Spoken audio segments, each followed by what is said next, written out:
दोस्तों नमस्कार, स्वागत है आपका टीआरटी न्यूज़ चैनल पर। मैं हरिशंकर। अगर आप बिहार बोर्ड 10th का एग्ज़ाम देने जा रहे हैं 2021 में, तो इसके लिए आज से फॉर्म भराना शुरू हो चुका है। तो आज की इस वीडियो में आपको बताऊंगा कि आप सही तरीके से किस प्रकार से अपना फॉर्म भर सकते हैं। फॉर्म भरने के लिए आपको फॉर्म कहां से प्राप्त होगा और इसके साथ साथ आपको फॉर्म कहां पे जमा करना है और कब जमा करना है, जमा करने के बाद आपको कितना शुल्क अपने स्कूल या कॉलेज में जमा करना है, ये सारी चीज़ें मैं आपको डिटेल में आज की इस वीडियो में बताऊँगा।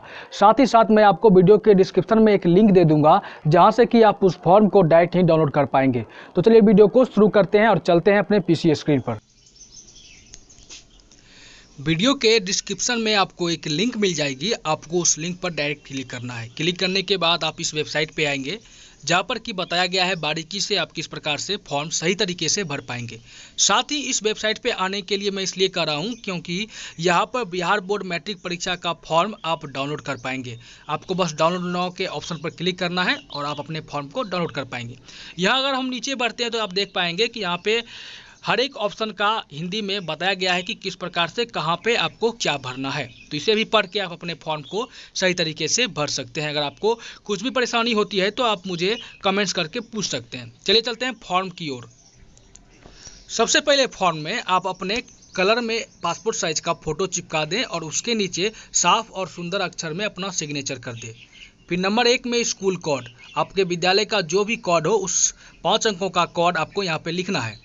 2 नंबर में रजिस्ट्रेशन नंबर, पंजीयन संख्या आपको यहाँ पे दर्ज कर देनी है। 3 नंबर में स्कूल नेम, आपके विद्यालय का जो भी नाम हो उस नाम को यहाँ पर अंग्रेजी के कैपिटल लेटर में लिखना है। इस बात का आप ध्यान रखें कि पूरे फॉर्म को आपको अंग्रेजी में भरनी है और अंग्रेजी के कैपिटल लेटर में ही लिखनी है। आपको कहीं पर भी स्मॉल लेटर का प्रयोग नहीं करना है।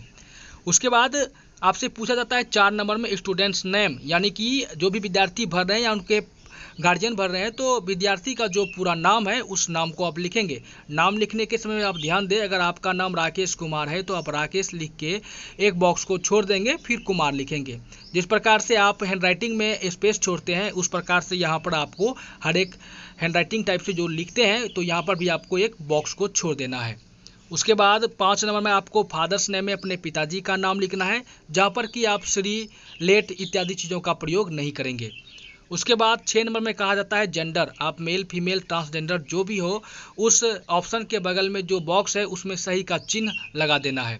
फिर पूछा जा रहा है कास्ट कैटेगरी, यानी कि आप किस जाति से हैं, तो जिस भी जाति से आप बिलोंग्स करते हैं उस जाति के बगल वाले बॉक्स में सही का चिन्ह आपको दर्ज करना है। बाद बाकी किसी भी कॉलम को आपको कुछ भी नहीं करना है।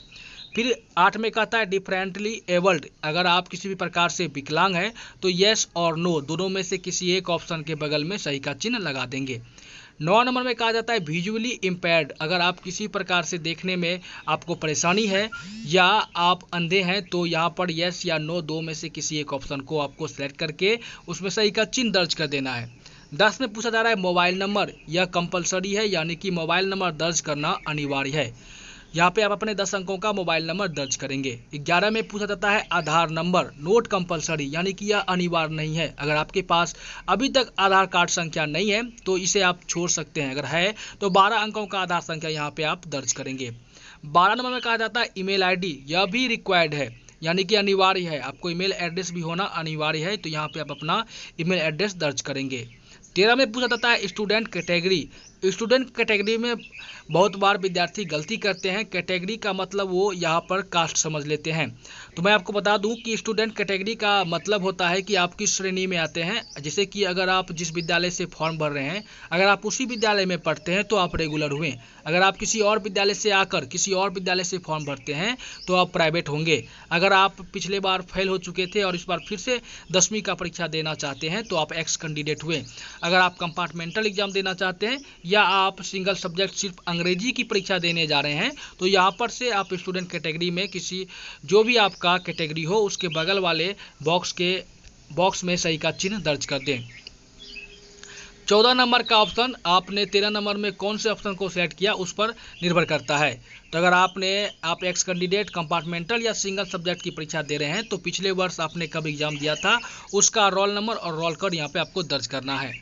15 नंबर में आपको अपना सब्जेक्ट को सिलेक्ट कर लेना है। कंपलसरी जो सब्जेक्ट है वो तो है ही, उसमें आपको सही का चिन्ह दर्ज कर देना है।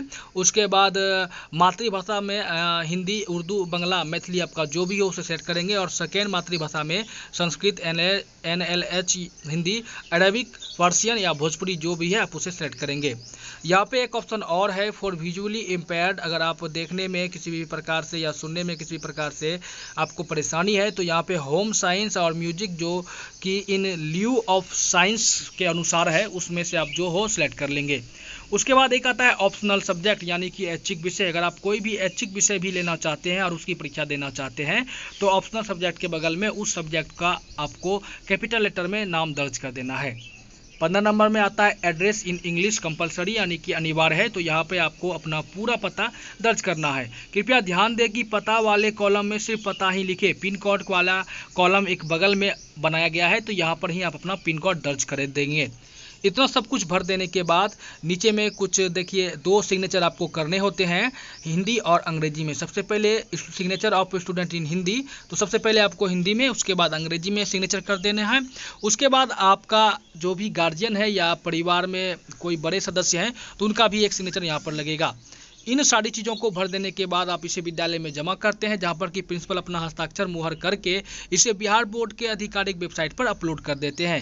इसी में भरे गए सारे डिटेल्स के अनुसार से आपकी एडमिट कार्ड आती है और आप उस एडमिट कार्ड को डाउनलोड करके या विद्यालय से प्राप्त करके अपना 10वीं की परीक्षा देते हैं। तो मित्रों, उम्मीद करूंगा कि आपको यह वीडियो अच्छी लगी होगी। अगर वीडियो अच्छी लगती है तो वीडियो को लाइक कीजिए और अपने सभी साथियों तक शेयर कीजिए। धन्यवाद।